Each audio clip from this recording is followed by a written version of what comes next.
तर नमस्कार मित्रांनो, मी तुमच्या सर्वांचा लाडका ब्लॉगर शिवराज.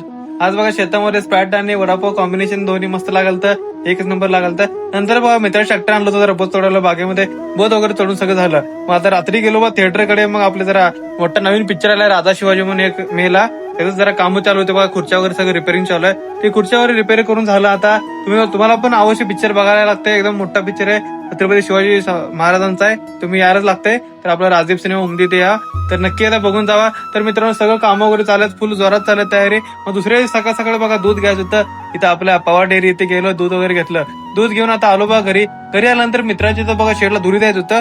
मी मित्र निघालो आता शेडकडे. पाणी वगैरे भरलं मस्तपैकी आणि आता चालू केलं बघा. खोऱ्याने सगळं खड्डा वगैरे काढून घेतलं. मग नंतर पूर्ण असं ताडपत्री झाकून ते फुल पॅक करून घ्यायचं. ते चारी बाजू सगळं माती वगैरे वडलं झाल्यानंतर बघा आतमध्ये गेलो. आता पहिलं सगळं पाणी मारून घ्यायचं. ते पाणी वगैरे मारून घेतलं.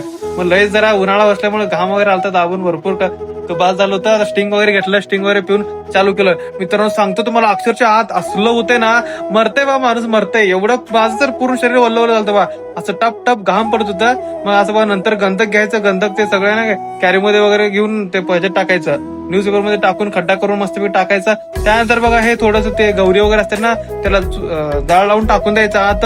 मग असं पूर्ण पॅक करून बघा सगळं पॅक करून द्यायचं. एक दिवस पुरून ठेवायचं, सकाळी जाऊन उघडायचं. तर चला आजच्या पुरतं एवढंच. ब्लॉग आवडल्यास नक्की लाईक तेवढं करा.